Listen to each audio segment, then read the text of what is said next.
ప్రియులారా, ఈరోజు ఆరాధన కార్యక్రమంలో పాలు పొందుతున్న మీ అందరికీ కూడా ప్రభు అయిన యేసుక్రీస్తు నామములో స్వాతంత్ర దినోత్సవ శుభాకాంక్షలు మీకు తెలియజేస్తూ ఉన్నాను. మన భారతదేశానికి స్వాతంత్ర్యం వచ్చి 74 సంవత్సరాలు పూర్తయినటువంటి సందర్భంలో భారతదేశం అంతా కూడా స్వాతంత్ర దినోత్సవ వేడుకల్లో ఉన్నట్లుగా మనం గమనిస్తూ ఉన్నాం. మన దేశ స్వాతంత్ర్యాన్ని, స్వాతంత్ర యోధులను, ఆ చరిత్రను జ్ఞాపకం చేసుకొని అనేక మందిని తలంచుకునేటువంటి సమయముగా ఇది ఉన్నట్లుగా ప్రియులారా మనం గమనిస్తూ ఉన్నాం. ప్రత్యేకంగా మన దేశము దేవుని దృష్టిలో ఎంతో ప్రత్యేకమైనటువంటి దేశమని నేను వ్యక్తిగతంగా తలస్తున్నాను. ఎందుకు అనంటే దేవుని వాక్యంలో యోహాను సువార్త 3వ అధ్యాయం 16వ వచనంలో దేవుడు లోకమును ఎంతో ప్రేమించెను అని వ్రాయబడింది.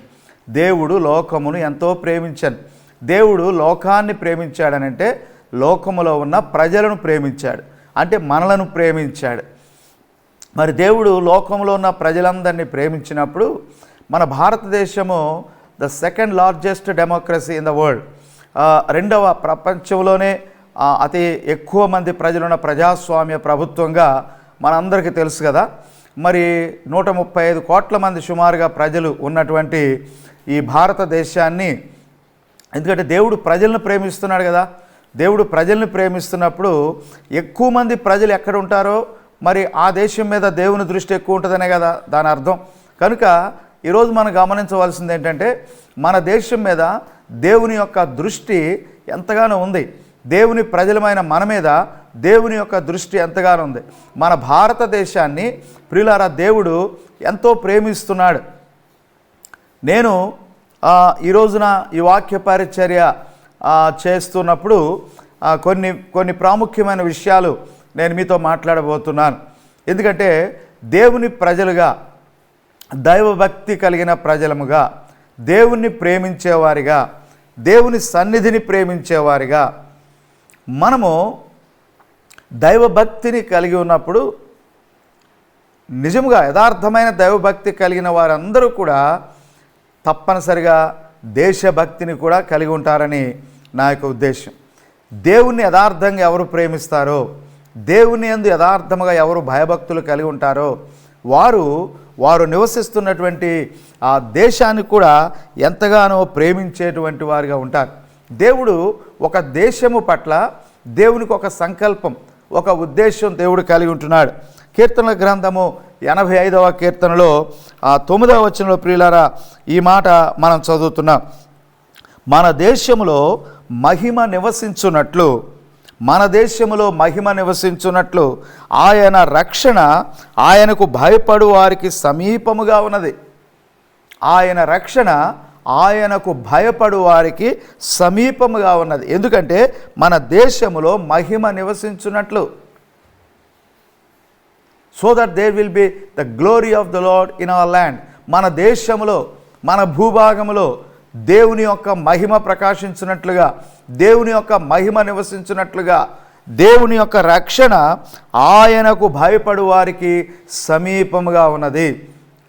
ఒక దేశాన్ని గురించి, ఒక ప్రత్యేకమైన భూభాగాన్ని గురించి దైవ గ్రంథంలో అనేక దేశాల గురించి వాటి పేర్లు పెట్టి దేవుడు ప్రవక్తల ద్వారా అనేకమైన ప్రవచనాలు మాట్లాడినట్లుగా దైవవాక్యంలో మనం చూస్తాం. చాలా దేశాల పేర్లు బైబిల్ గ్రంథంలో మనం చూస్తాం. మన భారతదేశం పేరు కూడా హిందూ దేశము అనేటువంటి పదం మన బైబిల్ గ్రంథంలో మనం చూస్తూ ఉన్నాం. కనుక దేవుడు దేశము మీద లక్ష్యం ఉంచుతున్నాడు, దేశము మీద ఆయన గురి కలిగి ఉంటున్నాడు. ఒక దేశము బాగుపడాలని, ఒక దేశము ఆశీర్వదించబడాలని, ఆ దేశంలో ఉన్న ప్రజలంతా కూడా దీవించబడాలని, ఆరోగ్యవంతులుగా ఉండాలని, ఐశ్వర్యవంతులుగా ఉండాలని దేవుడు కోరుతున్నాడు, దేవుడు ఆశిస్తూ ఉన్నాడు. మనము దేవుని ప్రజలమైన మనము క్రైస్తవులముగా మన దేశాన్ని మనం ఎంతో ప్రేమిస్తున్నాం. We have a special concern for our country. మన దేశం కొరకు మనకు ప్రత్యేకమైన శ్రద్ధ ఉంది, మనకు ప్రేమ ఉంది. చాలామంది మనల్ని అపార్థం చేసుకుంటున్న రీతిగా మనము దేశ ద్రోహులం కాదు, దేశాన్ని అప్పగించేవారం కాదు, కానీ దేశాన్ని మనం ప్రేమించేవారు. ఎల్లప్పుడూ కూడా మన దేశం కొరకు, మన ప్రజల కొరకు మనము ప్రార్థించేటువంటి వారం. We always pray for our country, for our people. అందరి కొరకు, వారు ఏ మతస్థులైనా, ఏ జాతికి చెందిన, ఏ కులస్థులైనా, ఎవరైనా కూడా అందరి కొరకు, అందరినీ ప్రేమిస్తూ అందరి కొరకు ప్రార్థించే వారము మనము క్రైస్తవులం. ప్రియమైన దేవుని ప్రజలారా, ఇది మొదట మనము గ్రహించాలి. ఇతరులకు చెప్పే ముందు, ఇతరులకు అర్థమయ్యేలా చెప్పే ముందు నీవు నేను గ్రహించాలి. మన దేశాన్ని మనం ఎంతగా ప్రేమిస్తున్నాం, ఎంత దేశభక్తి మనము మరి కలిగి ఉన్నాం. దేశభక్తి అంటే ఒక మతానికి చెందినవారు, ఒక వర్గానికి చెందినవారు, ఒక కులానికి చెందినవారు, లేకపోతే ఒక విధమైన వస్త్రధారణ కలిగి ఉన్నవారు, లేక ఒక రకమైన ఆహార పదార్థాలు భుజించేవారు, వాటిని బట్టి దేశభక్తి అనేది నిర్ధారణ కాదండి. వాటిని బట్టి దేశభక్తి నిర్ధారణ కాదు. ఎవరికి నిజంగా దేశభక్తి అనేది ఉంటుంది మనం గ్రహించాలి. ఈ యొక్క కార్యక్రమంలో కొందరు ఒక విధమైనటువంటి విప్లవాత్మకంగా, లేకపోతే హింసాత్మకంగా అని కూడా చెప్పచ్చు. హింసాత్మకంగా కొంతమంది కొందరిని వేరు చేసుకొని మేమే దేశభక్తి కలిగినటువంటి వారు, మిగిలిన వారు దేశభక్తి లేనటువంటి వారు, కొన్నిసార్లు క్రైస్తవులమైన మనలను కూడా దేశభక్తి లేనివారు అనడమే కాదండి, కొన్నిసార్లు దేశద్రోహులుగా కూడా సృష్టిస్తున్నట్లుగా అనేక సందర్భాల్లో మనం చూస్తూ ఉన్నాం. అనేక పరిస్థితులు అలాంటివి ప్రియులారా మనం గ్రహిస్తున్నాం. దేశభక్తి ఒక మతం యొక్క సొత్తు కాదు, ఒక మతానికి చెందింది కాదు, ఒక వర్గానికి చెందింది కాదు, లేకపోతే ఒక శాకాహారులకు చెందింది కాదు.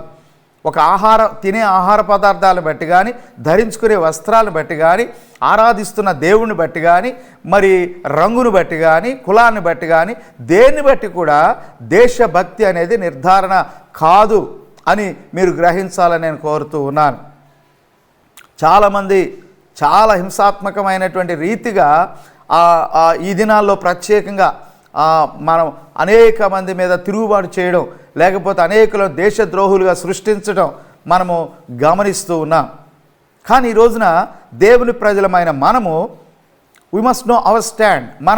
మనము ఈ దేశ ప్రజలుగా, భారతీయులుగా మన యొక్క స్టాండ్ ఏంటి, మనం ఏం చేస్తున్నాం ఈ దేశంలో, మనం ఈ దేశం కొరకు ఏం చేస్తున్నాం అనేది మనము గ్రహించాలి, ఇతరులు కూడా గ్రహించాలి. ఇది దేవుని మహిమార్థమై, దేవుని మహిమ కొరకు అది జరగాలని నేను ప్రియులారా మనవి చేస్తూ ఉన్నాను.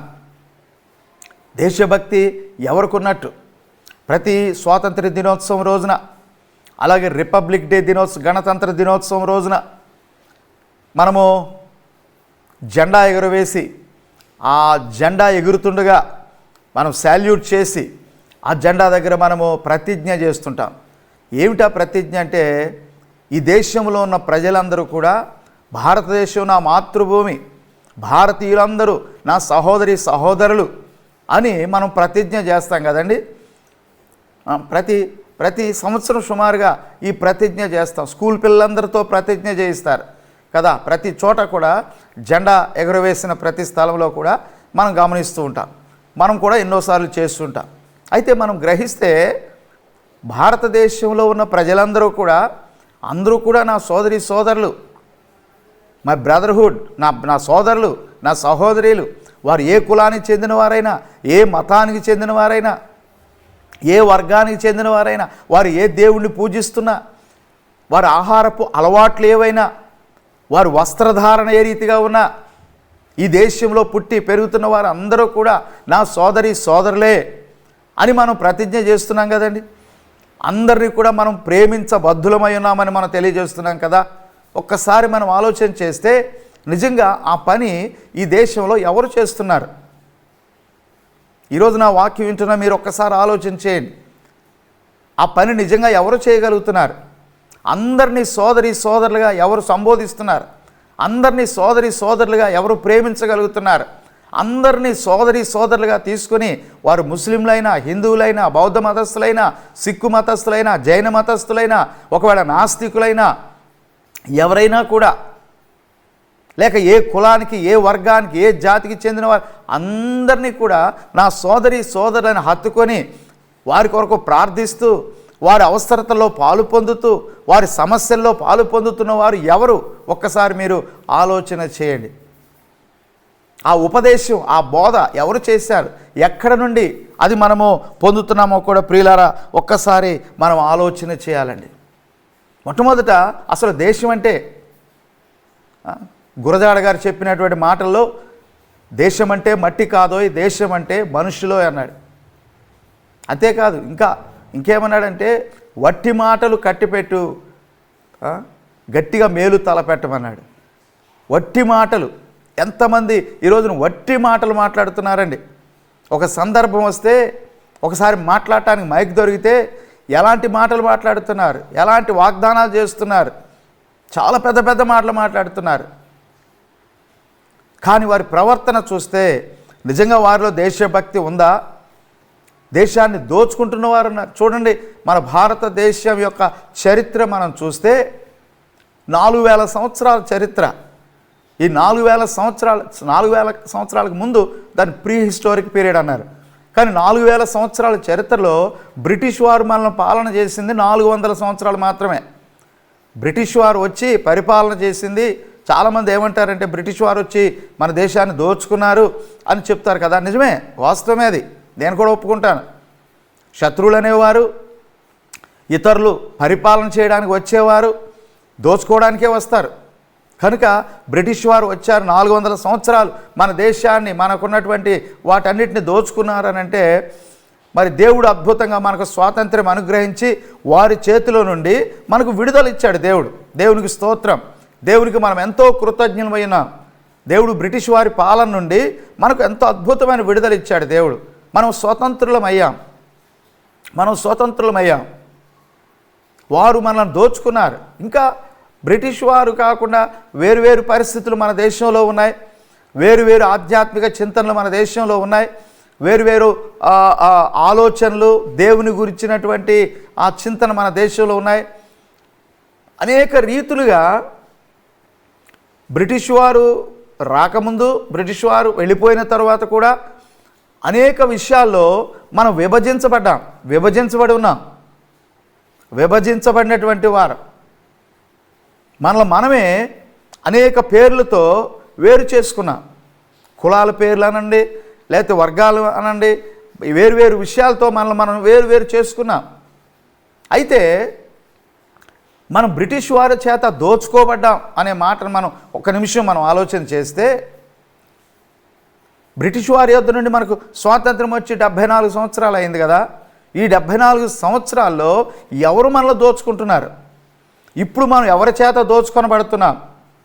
ఒక్కసారి మనం ఆలోచన చేస్తే, భారతీయులందరూ నా సోదరి సోదరులు అంటున్నామే, ఆ మన సోదరి సోదరులను మనమే దోచుకుంటున్నాం.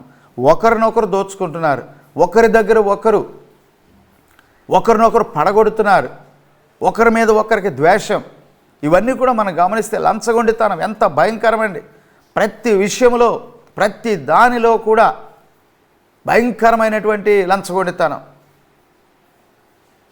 దేశాన్ని, మరి దేశం యొక్క ఆర్థిక పరిస్థితిని ఎంతో దెబ్బతీస్తున్నటువంటి వారు, విదేశాల్లో సొమ్ము దాచుకుంటున్నటువంటి వారు, ఇవన్నీ కూడా మనం ఆలోచన చేస్తే ఎవరో మనల్ని దోచుకున్నారు అనేది ఒక విషయం అయితే, ఈరోజు ఎవరు మనల్ని దోచుకుంటున్నారు, ఎవరు మనకు నష్టం కలుగజేస్తున్నారు? మనమే నష్టం కలుగజేసుకుంటున్నాం.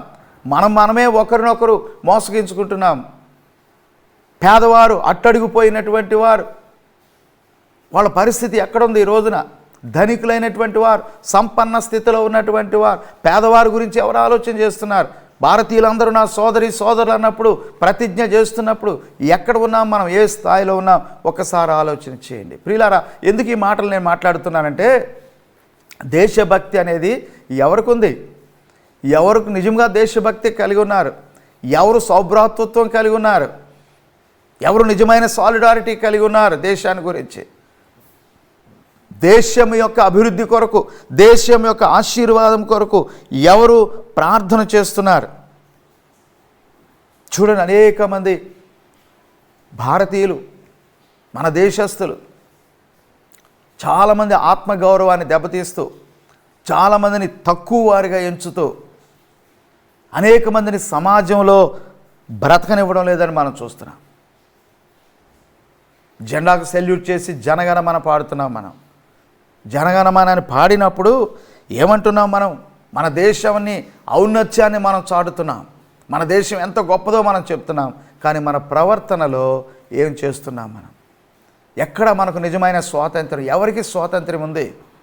ఎవరు నిజమైన స్వాతంత్రాన్ని నిజంగా ఈ రోజున అనుభవించగలుగుతున్నారు, అనుభవిస్తున్నారనేది ఒక్కసారి మనము ఆలోచన చేయాలండి. మనం ఆలోచన చేయాలి.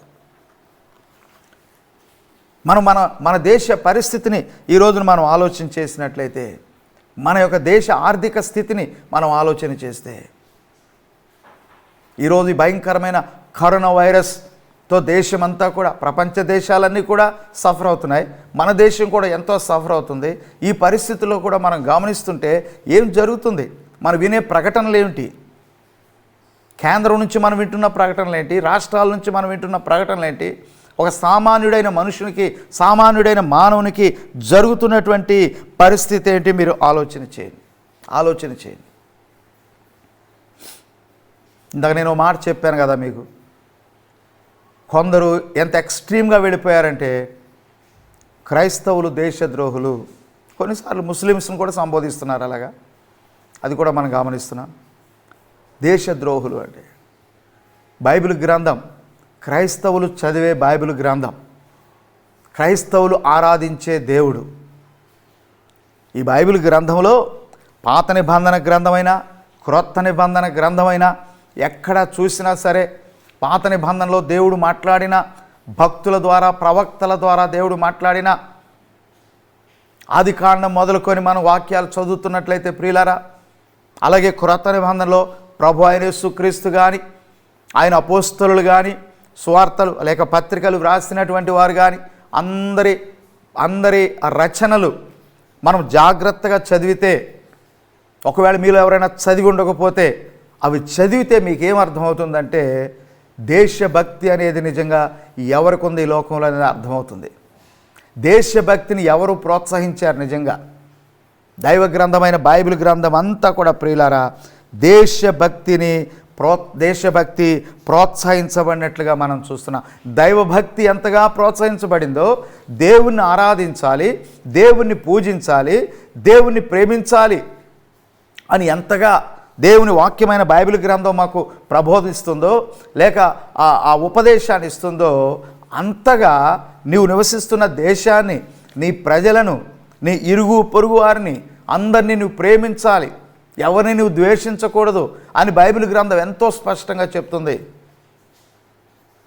క్రీస్తు యొక్క బోధలు దేశాన్ని ప్రేమించేవిగా, అధికారులను ప్రేమించేవారిగా, నాయకులను ప్రేమించేవారిగా, దేశాన్ని పరిపాలిస్తున్న వారిని ప్రేమించాలి, వారికి లోబడాలి, వారి మాట వినాలి.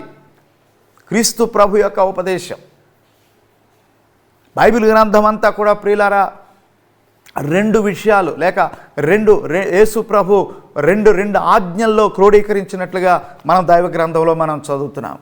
ఒకటి, నీ పూర్ణ శక్తితో, నీ పూర్ణ బలంతో, నీ పూర్ణ వివేకంతో నీ దేవుడైన యెహోవాను నీవు ప్రేమించాలి. నీ సృష్టికర్త అయిన దేవుని నీవు ప్రేమించాలి, ఆయన ఆరాధించాలి, ఆయన పూజించాలి. That is the first commandment. మొదటి ఆజ్ఞ ఏంటంటే, నీ దేవుణ్ణి నీవు యథార్థంగా ప్రేమించాలి. దేవుణ్ణి ప్రేమించిన వాడు ఎవడు కూడా, యథార్థమైన భక్తి లేని ఏ వ్యక్తి కూడా, ఏ మతస్థుడైనా యథార్థమైన భక్తి ఉండి దైవభక్తి ఉన్నవారు మాత్రమే దేశభక్తి కలిగి ఉంటారు. దేవుడు ఆ దైవభక్తిని గురించి మొదటి ఆజ్ఞలో మాట్లాడుతూ, నీ దేవుణ్ణి you must love him whole heartedly, you must serve him whole heartedly, హృదయపూర్వకంగా, పూర్ణ బలముతో, పూర్ణ శక్తితో, పూర్ణ వివేకంతో నీ దేవుడైన యెహోవాను నీవు ప్రేమించాలి, నీ దేవుణ్ణి నీవు ప్రేమించాలి, నీ సృష్టికర్త అయిన దేవుణ్ణి నీవు ఆరాధించాలి అని బైబిల్ గ్రంథం తెలియజేస్తుందండి. అదే సమయంలో రెండవ ఆజ్ఞ ఏంటంటే, నిన్ను వలె నీ పొరుగువానిని ప్రేమించాలి. నిన్ను వలె నీ పొరుగువానిని ప్రేమించాలి. ఆ రెండవ ఆజ్ఞే దేశభక్తి అండి. మొదటిది దైవభక్తి అయితే రెండవది దేశభక్తి. అందరూ గ్రహించండి ఆ మాటలు. నీ దేవుని నువ్వు ప్రేమించాలి, అది దైవభక్తి. నీ తోటి వారిని నువ్వు ప్రేమించాలా, నీ ఇరుగు పొరుగు వారిని నువ్వు ప్రేమించాలా. వారు ఎవరైనా సరే,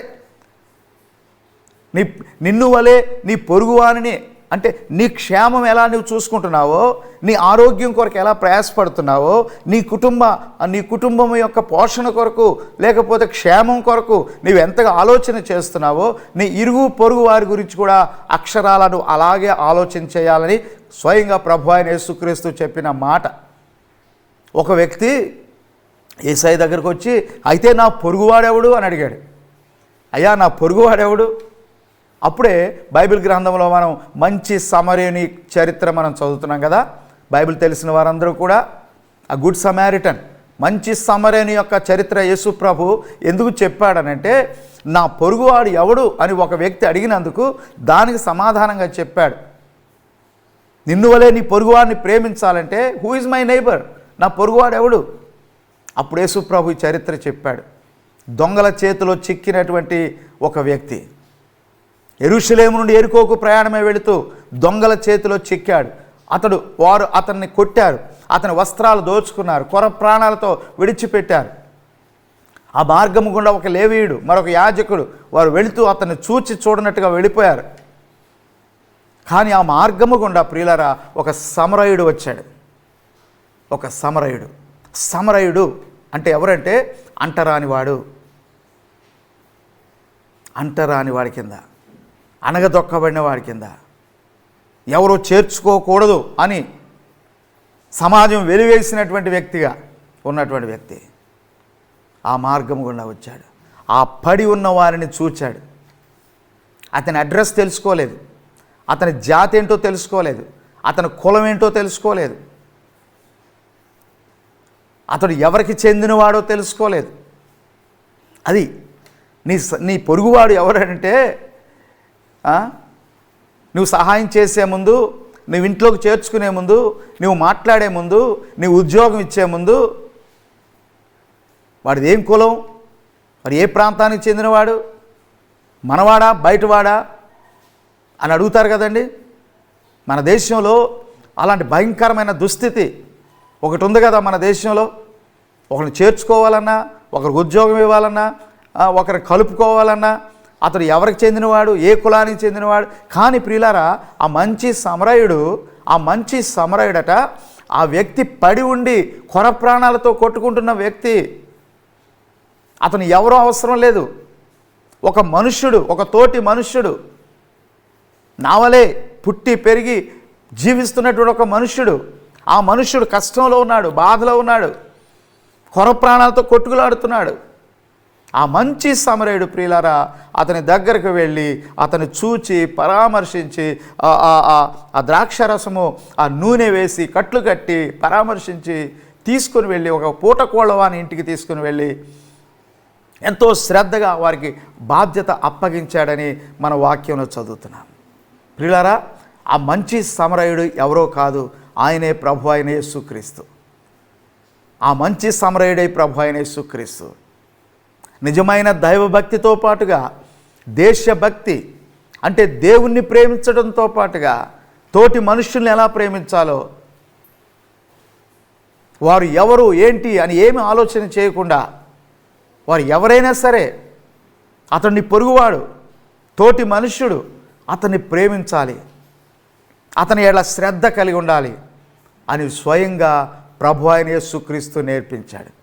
మరొకసారి నేను పాత నిబంధనలోకి వెళితే, పాత నిబంధనలో దేవుడు తన ప్రజలైన ఇశ్రాయేలీలకు సెలవిచ్చినప్పుడు కేవలము వారికి చెందినవారు, ఇశ్రాయేలీలో వంశానికి లేకపోతే ఇశ్రాయేలు ఆ జాతికి చెందినవారు మాత్రమే కాకుండా వెలుపటి వారు, వేరే ప్రాంతాల నుంచి, వేరే దేశాల నుంచి బాటసారులుగా వస్తున్నవారు, మార్గంలో ప్రయాణం చేస్తున్నవారు అందరినీ కూడా వాళ్ళు ఎలా శ్రద్ధ తీసుకోవాలో, పరదేశులను ఎలా ఆదుకోవాలో, విధవరాండ్రని ఎలా ఆదుకోవాలో, తమకు ఏమాత్రం పరిచయం లేని వారిని కూడా వారి గృహాల్లో చేర్చుకొని వారికి ఆహారం ఇచ్చి, వారికి వసతి ఇచ్చి, వారిని ఎలాగా ఆదుకొని వారికి సహాయం చేయాలో ప్రియులారా దేవుడు స్వయంగా నేర్పించాడు. అది పాత నిబంధన గ్రంథంలో మనం చదువుతూ ఉన్నాం. సో బైబిల్ గ్రంథంలో నీవు పాత నిబంధనలోకి వెళ్ళినా, ధర్మశాస్త్ర కాలంలోకి వెళ్ళినా, ప్రవక్తల కాలంలోకి వెళ్ళినా, అలాగే క్రొత్త నిబంధనలోనికి ప్రభు అయిన యేసుక్రీస్తు యొక్క టీచింగ్స్, ఆయన యొక్క ఉపదేశాల్లోకి వెళ్ళినా, అపోస్తలులైన పౌలే కానీ, పేతురే కానీ, కడమ అపోస్తలులే కానీ ఎవరు రాసిన పత్రికల్లోకి వెళ్ళినా ప్రేమ ప్రేమ ప్రేమ, దేవుని ప్రేమ. The love is the foundation of Christianity. క్రైస్తవ్యానికి ప్రేమ అనేటువంటిదే. నిన్ను వలె నీ పొరుగువాన్ని ప్రేమించు, నీ దేవుణ్ణి ప్రేమించు, నిన్ను వలె నీ పొరుగువాన్ని ప్రేమించు అనేటువంటి ఆ పునాది, ఆ ఫౌండేషన్, దాని మీదే క్రైస్తవ్యం కట్టబడిందండి. నువ్వు భారతదేశంలోనే కాదు, ప్రపంచ దేశాల్లో ఏ దేశానికి వెళ్ళినా, ఎక్కడ ప్రయాణించినా, ఎక్కడ చూసినా క్రీస్తు ప్రేమ ప్రజలందరినీ కూడా ఐక్యపరుస్తుంది.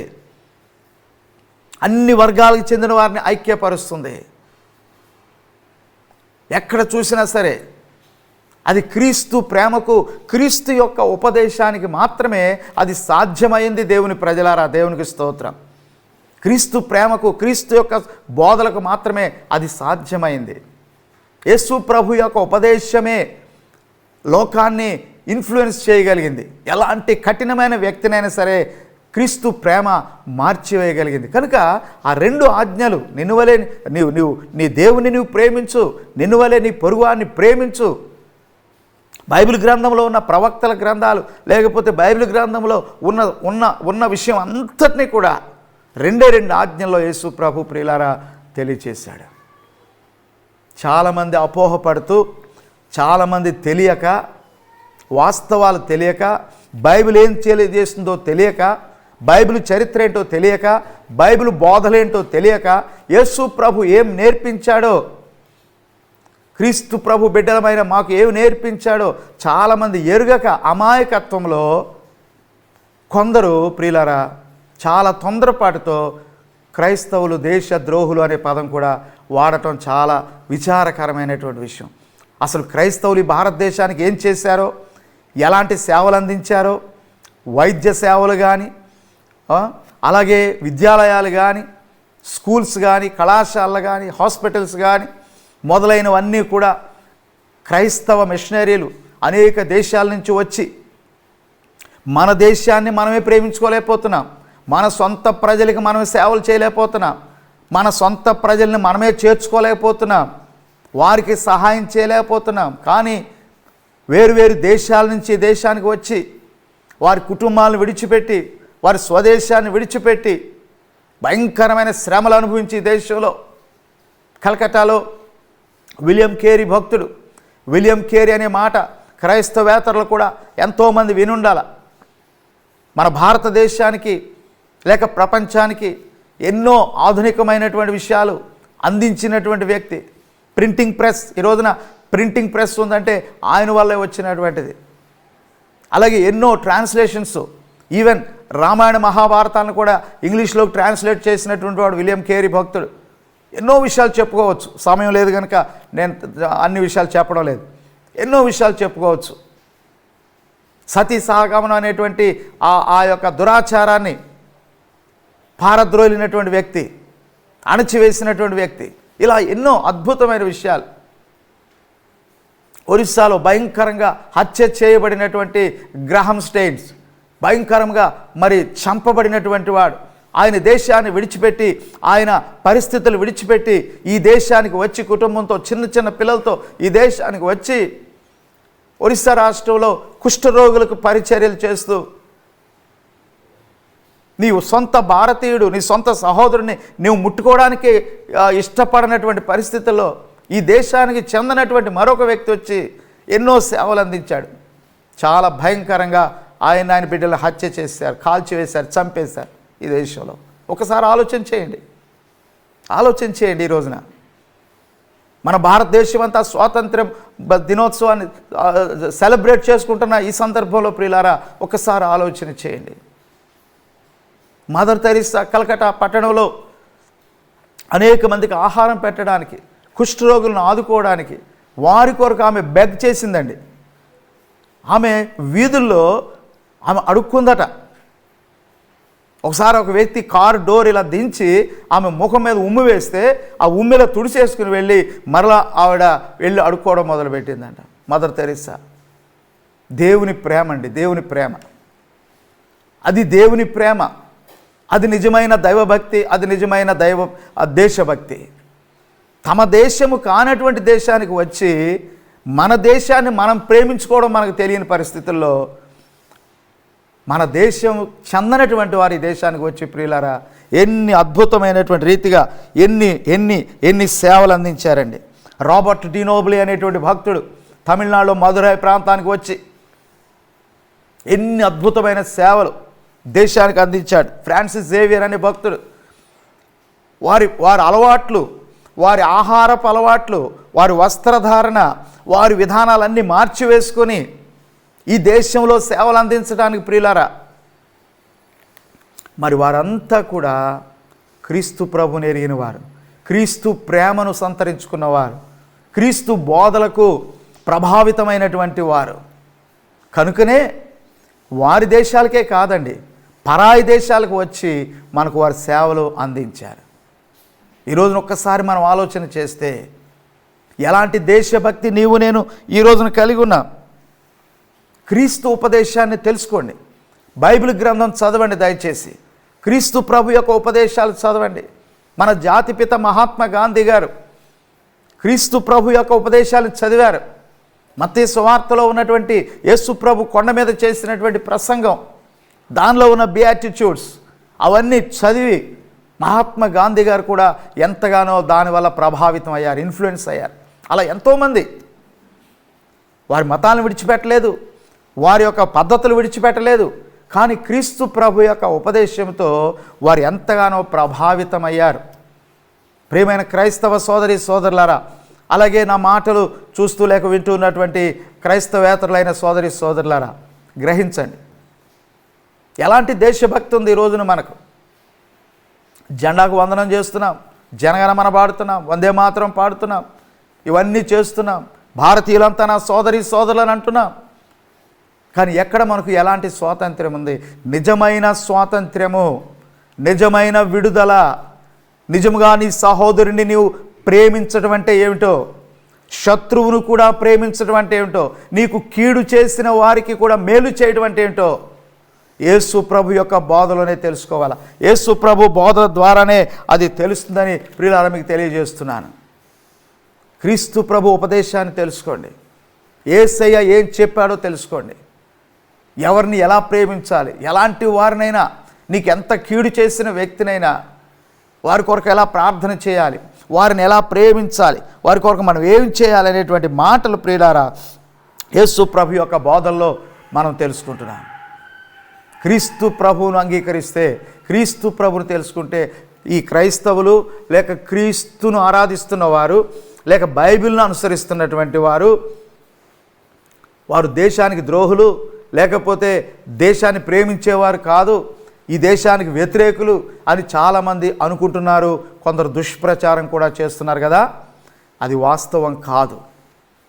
ఎందుకంటే మేము అనుసరించే ఈ బైబిల్ గ్రంథం, మేము చదివే బైబిల్ గ్రంథం, బోధించే బైబిల్ గ్రంథం నీ శత్రువును కూడా ప్రేమించమని, నీ దేశస్థుడు కాని వ్యక్తి కూడా, నీకు చెందని వ్యక్తిని కూడా ప్రేమించమని, చేర్చుకోమని, వారిని పరామర్శించమని, వారి కష్టకాలంలో వారిని ఆదుకోమని, వారికి భోజనం పెట్టమని దేవుని వాక్యం బోధిస్తుంది, బైబిల్ గ్రంథం బోధిస్తుంది. నిజంగా ఈరోజు నా మాటలు వింటున్న మీలో ఎవరైనా సరే ఒకవేళ బైబిల్ చదివి ఉండకపోతే, వాక్యం తెలిసి ఉండకపోతే, బైబిల్ చదివితే, వాక్యం తెలుసుకుంటే నిజమైన దైవభక్తి నీకు అలవడుతుంది. ఆ దైవభక్తితో పాటుగా దేశభక్తి కూడా. దేశభక్తి మనలో ఎక్కువ కావాలి. మన దేశాన్ని ఇంకా మనం ఎక్కువగా ప్రేమించాలి, ప్రార్థించాలి దేశం కొరకు. ఒకరోజు ఒక మీటింగ్లో, ఒక క్రిస్మస్ మీటింగ్లో అప్పుడున్న హోమ్ మినిస్టర్ గారు నా ప్రక్కన కూర్చున్నారు. మేము ప్రక్కనే కూర్చున్నాం ఆ మీటింగ్లో.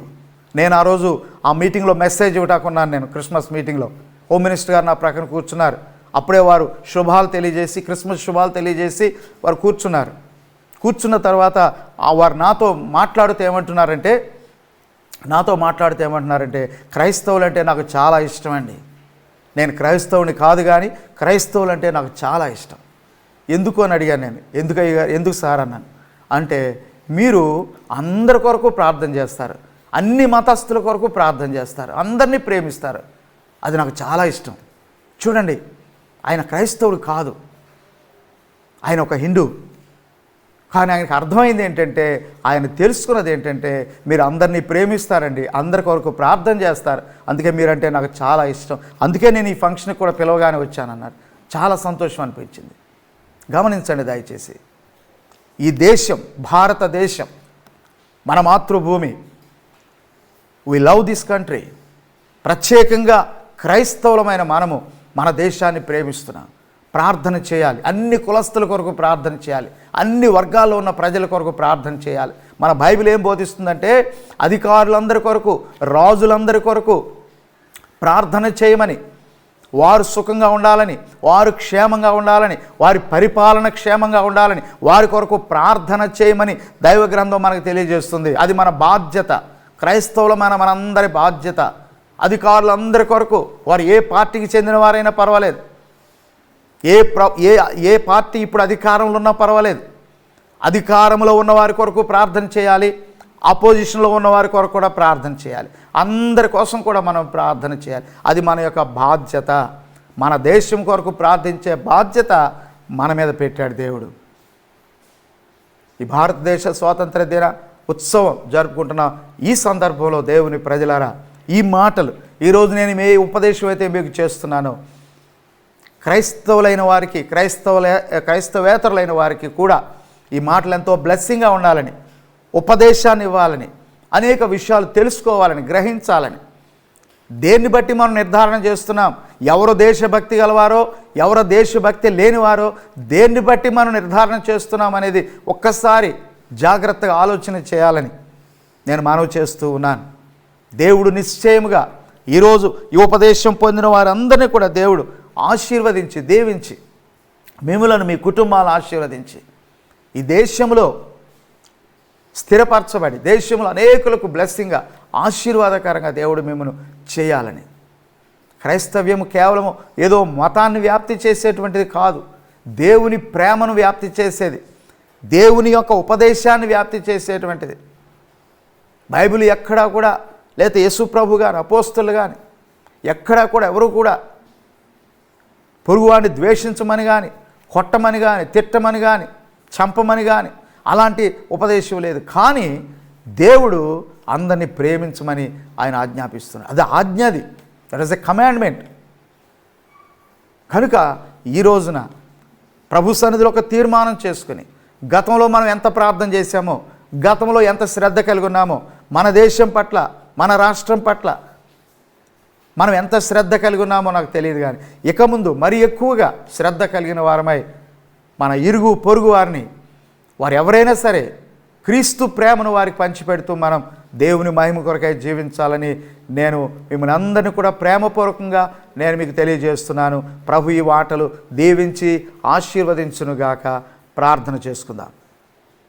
మహోన్నతుడును మహాపరిశుద్ధుడునైన మా పరమ తండ్రి, సకల ఆశీర్వాదములకు కారకుడువైన మా పరలోకపు తండ్రి, నీ పరిశుద్ధ నామమునకు కృతజ్ఞత, స్తుతులు, స్తోత్రాలు, వందనాలు చెల్లిస్తున్నాను.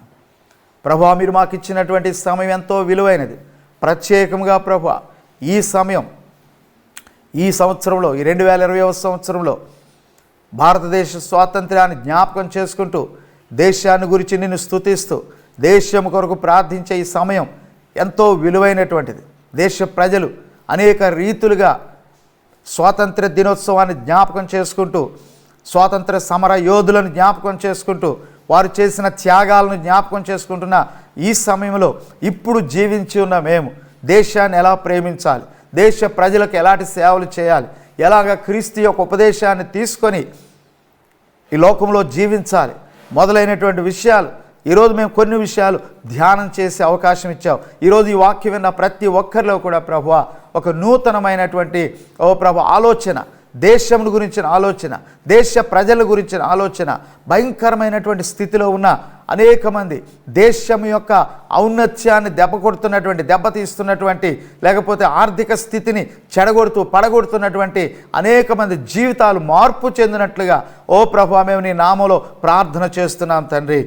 దేశాన్ని ఆశీర్వదించండి, అధికారులను దీవించండి, నాయకులను దీవించండి, కేంద్ర ప్రభుత్వాన్ని, రాష్ట్ర ప్రభుత్వాలని మీరు ఆశీర్వదించండి, దీవించండి. క్రైస్తవులమైన మేము ఈ దేశానికి గతంలో ఎన్నో సేవలు అందించడం జరిగింది. ప్రభువా రాబోయే కాలంలో ఇంకా గొప్ప సేవలు అందించేవారిగా క్రైస్తవ సమాజాన్ని మీరు ఇంకా ఆశీర్వదించండి, దీవించండి. నీకే సమస్త ఘనత, మహిమ, ప్రభావం. ఈ దినాల్లో ప్రత్యేకంగా ఈ కరోనా వైరస్ దానితో ప్రపంచ దేశాలు ఎంతో సఫర్ అవుతున్నటువంటి దినాల్లో ప్రభువా నీ కృప కొరకు, నీ కనికరం కొరకు, నీవిచ్చే స్వస్థత కొరకు అయ్యా మేము వేడుకుంటున్నాం. ప్రభువా నీ గొప్ప కార్యాలు జరిగించి నీ నామాన్ని మహిమ తెచ్చుకోమని ప్రార్థన చేస్తున్నాను. సమస్త ఘనత, మహిమ, ప్రభావం మీకు ఆరోపిస్తూ యేసు ప్రభు దివ్య నామంలో వేడుకొని ప్రార్థిస్తున్నాను మా పరమ తండ్రి, ఆమేన్.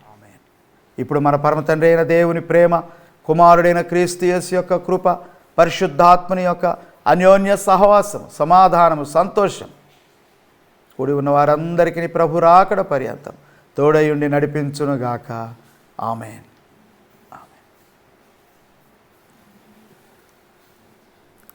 ప్రభు మిమ్మల్ని అందరినీ దీవించి ఆశీర్వదించునుగాక. ఆమేన్.